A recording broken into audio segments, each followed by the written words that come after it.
Hello, Kansas City. This is Mr. Smiley here with our first premiere episode of Mr. Smiley's Hell tonight. It's really going to be hellacious. It's pretty certain because we have Uncle Roy with us in the house. And without any further ado, let's introduce everybody's scary Uncle Roy. Oh, shit. Welcome to the show. Hi, how you doing? A lot better now that you're here. Comfortable, I'm sorry. I'm about to knock the city over. Please try not to. These are quite phallic looking. They look like penises. So, what's going on? Well, now that you've started out with uncomfortable sexual comments, Uncle Roy, I don't even know where to go with this. Let's keep the camera on him because I'm just going to be completely weirded out by this whole show. On the set. I don't... Like a dying duck in a oil slick. Well, what are you doing here today? I think... I don't know. How did you even come to be on this show? Did I invite you on here, or did you just show up? In a roundabout way, you invited me and told me that there would be young girls down here that I could take advantage of. And I get here. This is completely untrue. It's Chris Wilson and I'm sorry, dude, Joe and you. And I mean, I'll swing that way, but seriously, I like black men better. Uncomfortable laughter from the peanut gallery. Yep. So you're wearing some Chuck Taylor All-Stars, I saw. Yeah. Those are your own custom Uncle Roy version? Yeah, they've got a patch of red fur on them, and they've got keys on them, and I don't know, I felt like doing that one day. I thought, what better thing to do than put keys and a patch of fur on them? I don't fucking know. I can cuss on this show, right? Oh, yeah. This okay. is Mr. Smiley's Hell tonight. You can... Mr. Smiley's Hell tonight. Yeah. Okay. You're allowed to cuss. Okay. And talk about phalluses if you want. Now, if it makes me uncomfortable...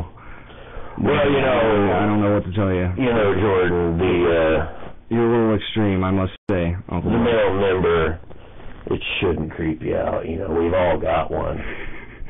And I have a vagina too, and I've been known to impregnate myself, which happened on episode 4 of my show. I think, was it 3 or 4? One of them, and it's probably going to happen in 6 too. So, is one of those episodes? Is there maybe a clip online we could cut to? I'm trying to think what's on that YouTube thing, because I don't ever fuck with that thing. Yeah, play any clip you want off there. Well, one of my favorites that I was looking at was the Ethiopian wharfing trick. Yeah, play the Ethiopian wharfing trick.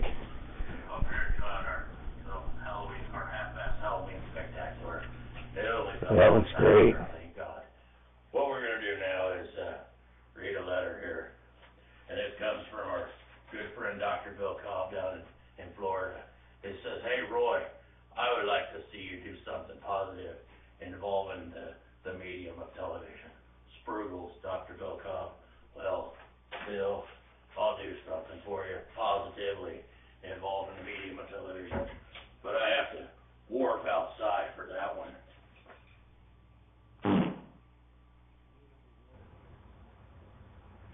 Oh, hey there, kids. Boy, we're up here on the roof of the Cellar of No Return, and we're answering a letter from our good friend Dr. Bill Cobb from Florida, and he asked us to do something positive with the medium of television, and that's what we're going to do.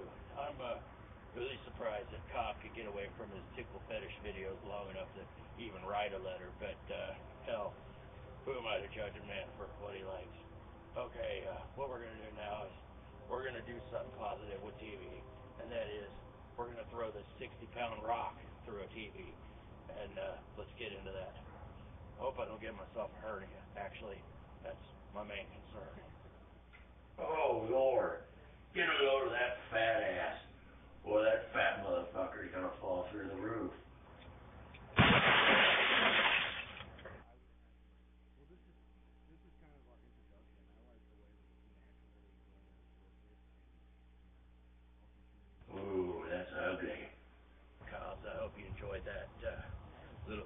TV we did. Hey, stick around, keep watching them dirty videos.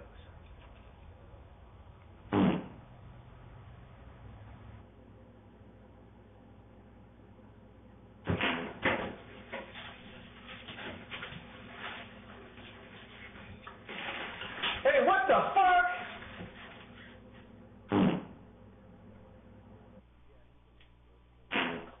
Oh, hey, man, I had to stop off for some groceries. My neighbors are so kind to let me borrow their food. Anyway, I hope you enjoyed that with the TV there. That's just a little something we threw together, a positive thing, you know, for Cobb down there in Florida. All right, we're going to get into some clips now. I'm going to sit down and have me a sandwich, and hey, stick around. This is Stinker on Us, half-ass Halloween special. Okay, so yeah, that was the Ethiopian warping trick. Yes, sir. Here on Mr. Smiley's Hell Tonight. Yes. And what exactly is the Ethiopian warping trick? Well, the Ethiopian warping technique is a technique I was taught in Malaysia, actually, but they call it the Ethiopian warping trick. I don't know why. It is a technique where one can travel, you know, through space and time by the production of gaseous gas from one's ass. Okay, so what I do basically is I pass gas and travel through space and time. I can go back in time anywhere I want, and that's how it works. I use it to travel around a lot because I don't own a vehicle, because I don't drive. Could you teach just anyone to do this? Oh, or no, it's got to be taught by a Malaysian shaman. You know, it can't be taught to just anybody. I can't teach it. Is this a Kill Bill sort of story where you need to go find this person? Kinda, yeah. It's a mountainous region, you know, where it happens at. And, yeah, you got it. Okay. Well, so I just started talking about Kill Bill, and that makes me think about how you feel about that movie and maybe some other movies that might be Uncle Roy favorites, like Pulp Fiction. There's some rape scene in that I would think maybe you would. I've never seen either one of them movies.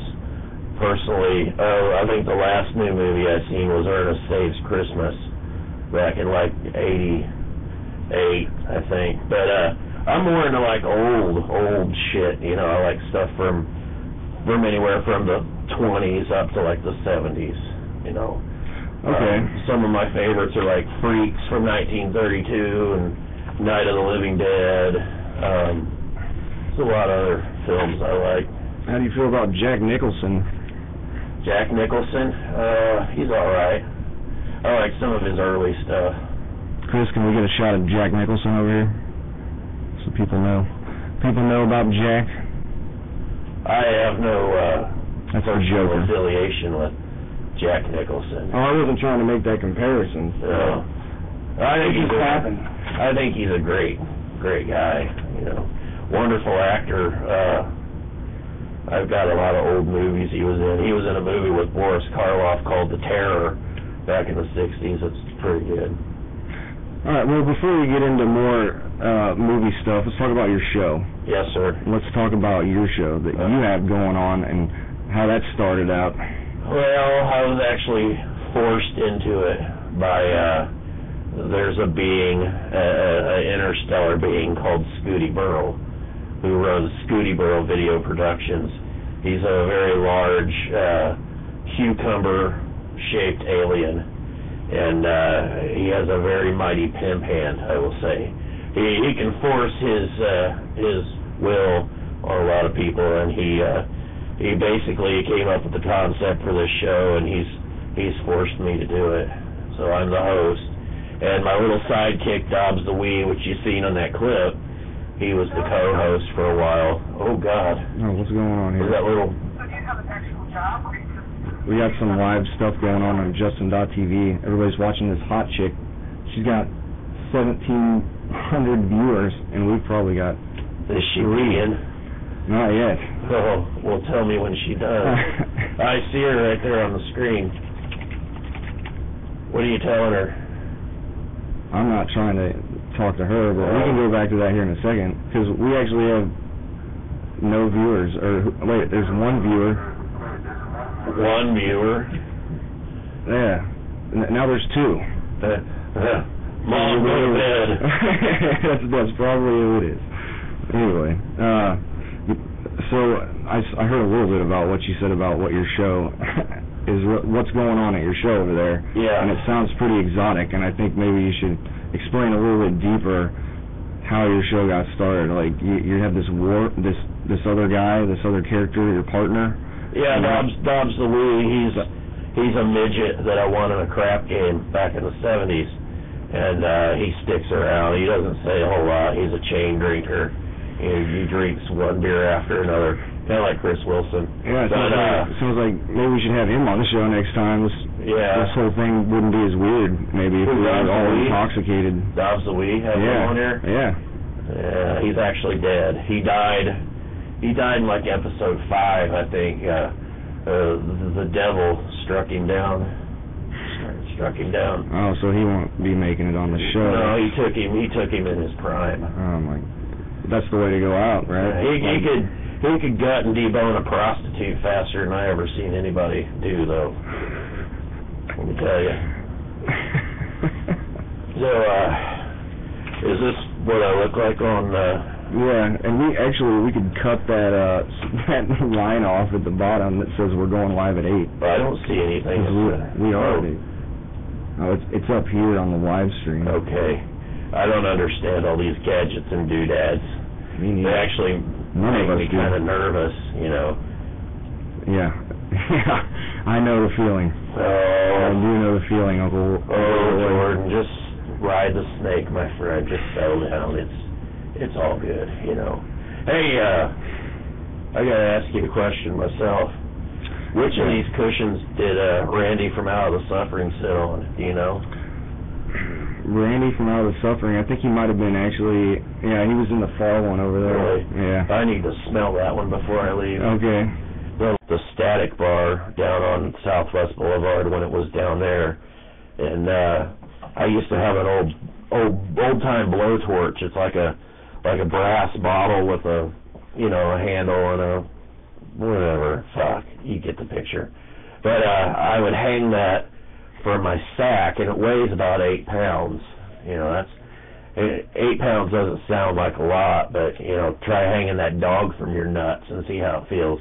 It's a lot like when a 12-year-old girl takes her thumb and her middle finger and grabs your sack and pinches it as hard as she possibly can. That's what it feels like. Well, I'm doing this on stage, and it was during the Double Rides Out, which was a good Kansas City band that ain't around anymore. And this chick, I won't name her name, but she comes to a lot of shows, and she's always drunk and crazy. Well, she thought it was a fake scrotum, basically, and she grabbed the torch and pulled on it, and the hook went through my nutsack. So my reflex was to turn around and hit her as hard as I possibly could in the face. So I did that, and then I ran outside, and I had blood running down my legs and blood all over my hand from I don't know where it came from. It didn't come from her face, I don't think. But that's basically what happened. So it was a hook that was pulled down and then went into your nuts? It went through, like... It was like a key clamp, like you have on your keys. I had it clipped on there, and the top hook part went through my sack. I'd draw a picture if you had a goddamn chalkboard. We'll get that set up for the future, because I think this is a story. I'll even make a bust out of clay here on the table of my sack. Do it if you want. If you bring a bust we'll have to see. Maybe we'll get some kind of panel. Or some question online to see if the viewers actually want to see a bust of your ball sack. I'm sure the responses will be astounding. Yeah, and call it in, write it in on our MySpace, all that stuff. That's fine. You do that. What do you got coming up at the Riot Room? March 26th. It's still a show in the works. I haven't done a show in a long time. I can't think of the last show that I did actually. It was at Corruption, I think. But this show's at the Riot Room March 26th, and so far it's Under the Black Sails and Iron Guts Kelly, and I'm working on some other bands to play it. I don't know who I'm going to get, but there might be this special little project of a band that might play it called Black Fag. I don't know if anybody's heard of them. It's an up-and-coming band. No, I haven't heard of them. Yeah, they're going to be a good band, I think. Yeah. Maybe. Well, what do you know about them? Why do you think they're going to be... What do they sound like? Shit, basically, but, good shit. You can fight, too, and fight and fuck, and, yeah. Okay, that's Uncle Roy supports this band. You going to play another clip? Yeah, we should definitely do that. Do you have any recommendations? I actually do, and the clip that I would like you to play was actually played on VH1's, it was like the top 50 crazy internet videos of 2007, and I believe it's I can't see your little thing there, honey. Go down. It's the second one from the bottom, the kid's face. Yeah, that one. Ricky Revisited. This is Ricky Revisited.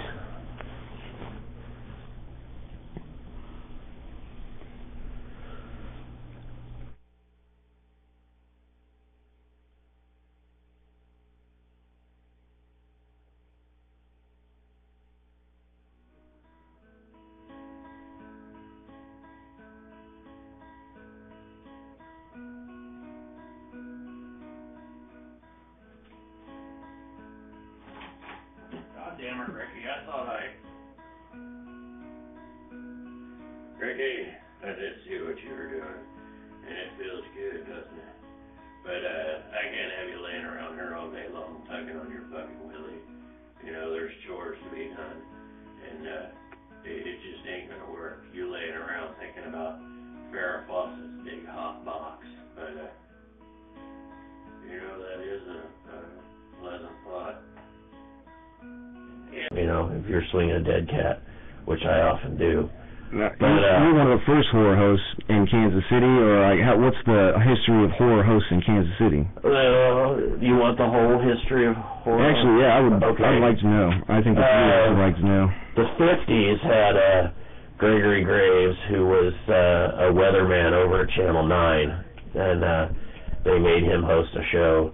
And then the 60s had Marilyn the Witch and Penny Dreadful, and the 70s really didn't have any. The late 70s had Mr. Mummy, who was over on KYFC Channel 50, which was actually the Kansas City Youth for Christ channel back then. You could go on there and watch Bible Baffle and church shows like that, Davy and Goliath and all that stuff. The 80s had Kermacia Mortem, who was a real sexy little number. She wore like a black corset and a purple cape, and she was hot. And then we had Friday Fright Night as well. They didn't have a host in particular, but a skull that would talk, during the commercial breaks. There wasn't anything after that because all of the TV is pretty much went network. So I guess I would be probably the late 90s one, I guess. There's a couple other things I can think of right off the top of my head that are going on. I can't think of what it's called. It's the singer for At the Left Hand of God. He has some kind of thing. Some incognito cinema, some shit. I don't know what it is. But that's about it. Yeah, we got a phone ringing in here. I think it's mine. A phone ringing. Oh my gosh, where is it? You. No, it's not me. It was not me. It was Joe Block. That's one of them things you're going to have to learn to turn the TVs off, tell the boyfriends to call later on, honey. Or call Uncle Roy. No. I'm strictly vaginas myself. Really? Yeah. I've never touched a male penis except my own. That's respectable. Yes. I think your dog may have passed. She looks very somber. Wow. She is out cold. Too bad you can't get a shot. She's like Oh, there she goes. She's alive. Well, how about where did you come up with the idea for your show? Well, it was forced on me. I had no hand in it. And I don't want to do it anymore, but he has... It's a job. Yes, it's a job. I produce one a year, and basically all the rest of the time I sit and spin my wheels, I drink a lot, have Vietnam flashbacks, and that's about it. Now, why do you have Vietnam flashbacks? I had no idea that... I wasn't, I just have them. Oh. It just happens. I did a lot of really low-grade acid in the 70s and 80s, and I have Vietnam flashbacks. Did you watch Apocalypse Now or something during one of those trips? I've never heard of that. Never? No Marlon... Are you a Marlon Brando fan? No. How about Cagney? We were talking about old movies, so I wanted to ask about Cagney was okay, I guess. Yeah, Edward G. Robinson? Yeah, he's good. Yeah. How about G.G. Allen? Let's jump forward to 1993. G.G. Allen was like a brother to many people, but not to me. I respect the fella. I think he had a lot of balls and did things the way he wanted to do them. That's pretty evident, yeah. Yeah. If you're going to get out there and you're going to fucking do something, do it 100%, and he sure gave more than 100%, I would say. I'm going to go ahead and say you're right. Yeah. That we can agree on that. Definitely. Now, I'd say it's some pretty sick and extreme and twisted stuff, and it's not endorsed by Casey Anthem or any of its affiliates, and neither is Uncle Roy, for that matter. Yeah. But we're going to do what we can to help promote everything in Kansas City area, and no matter how weird you are, we can try to deal with that, maybe find some common ground. I think on Uncle Roy. It's time that the weirdos and the creative people in Kansas City should unite, Yes. Yeah, we got to find some kind of... Picture here, it has a little doggy or horsey, and he's shitting on the ground, and it says, "Stinkerama makes me poop." And then there's a little guy, and it says, "Me too," and it says Stinkerama. I love children. They're so special and creative in their own little way. But he sent us a whole box load of shit to break up on the show, and I can't resist that.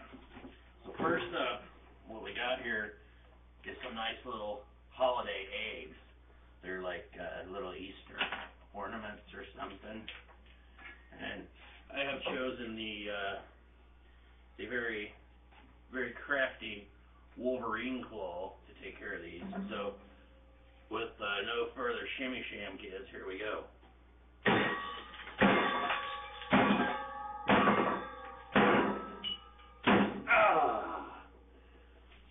That was fun, kids. Let's get that out of the way so we don't hurt ourselves. What we got next?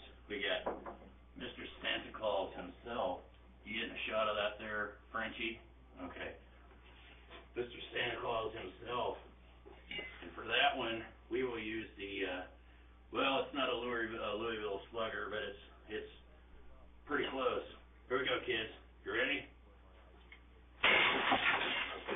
How's that? Did you like that?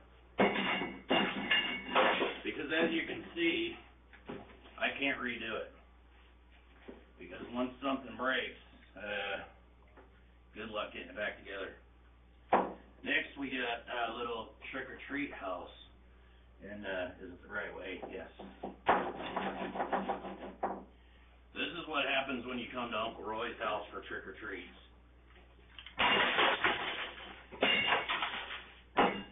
How was that? Ooh, that kind of smells chalky. Kind of chalky smelling. I don't know. Next up, we've got, it's like a little Santa Claus house. Like maybe Santa's workshop or something. I really don't know. But it's made out of a different material, like some kind of resin. So we're going to break out the old sledge axe. And we'll see what happens. This might be the one where I actually get hurt. I don't know. Here we go, kids.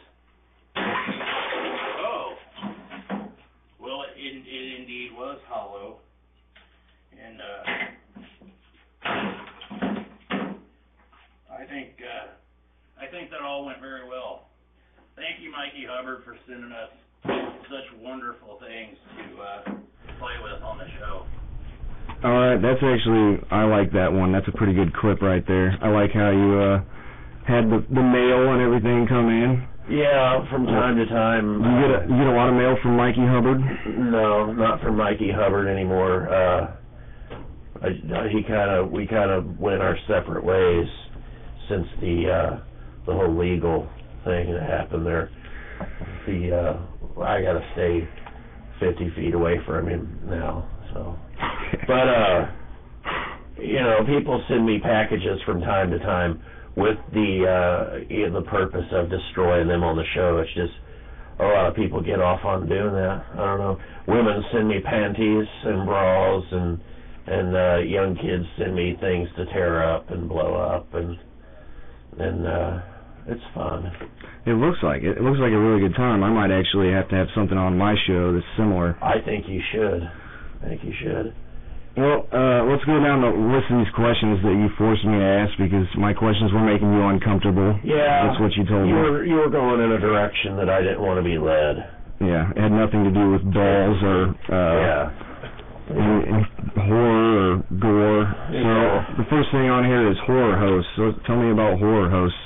Horror hosts are a rare breed. The first horror host started back in the 50s when stations they needed basically time killers, so they would buy a package of old horror movies, and they'd get some weatherman or sports anchor that wasn't too busy, throw some makeup on him and make him host some goddamn horror host show. And like Ghoulardi and Vampira and Zachary were some of the first, and then the 60s had theirs, and it progressed to the 70s and got bigger, and the 80s and 90s. Now there's so many horror hosts, you could hit them with a dead